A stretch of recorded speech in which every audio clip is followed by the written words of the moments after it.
राम राम तुम्हा सगळ्यांना. कशा आहात तुम्ही? आशा करतो की बरेच असणार.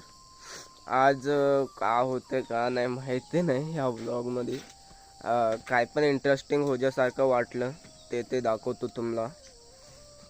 बघूया आज. काल मी जो पेढेसाठी खवासारखं करून ठेवलं होतं ते वालं थोडंसं थंड होऊ दे म्हणून सोडलं होतं. काल गरमच होतं झोपाच्या टायमीला, म्हणून मी ते बनवलो नाही.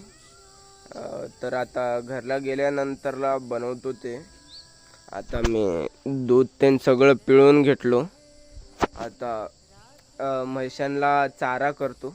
चारा केल्यानंतरला घरला जाऊन घरला जाऊन पेढे तेवढं कालचं सोडलं होतं ना, तेवढं कालचं पेढे रेडी करतो. नंतरला बघूया. आता मी दूध पण पिळून घेतलो. आमच्या म्हैशांना पण चारा घातलो होता. इथं चारा आणून ठेवलो. आता गेले की पहिले ते पेढे बनवतो. रात्री ठेवलेले मी आलो आता शेतावर. आंघोळ पण केलो. आता ह्यात असं बनलंय. पेढे होल्यानंतरला दाखवतो आता कसं होल्यात पेढे म्हणून. एवढे होल्यात पेढे. असं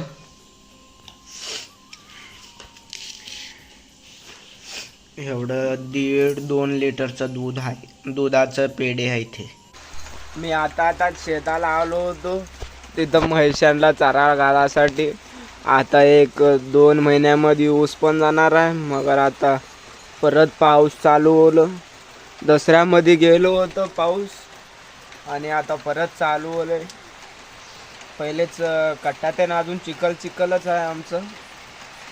तिकडं अजून गाडी ते काय पण नाही फिरू शकत तसं. आता परत आज चालू होलंय पाऊस. मी आलो आता शेताला अर्धा घंटा पहिले. हे तर पाऊस निघालाय. अजून ते म्हशीचं दूध पिळायचं आहे, चारा आणायचा आहे. आता 5:30 वाजूला आले. 6 वाजता जायचं आहे म्हणा. ते पूजा पण मलाच करायचं आहे घरामध्ये. मम्मी नाही करू शकत आज म्हणून आता मला जाऊन 7 वाजता पूजा पण करायचं आहे, गाडी पण धुवायचं आहे. मगर हे पाऊस आज असं लागले की का पण सुधरूनच देणार गेलं आज काम.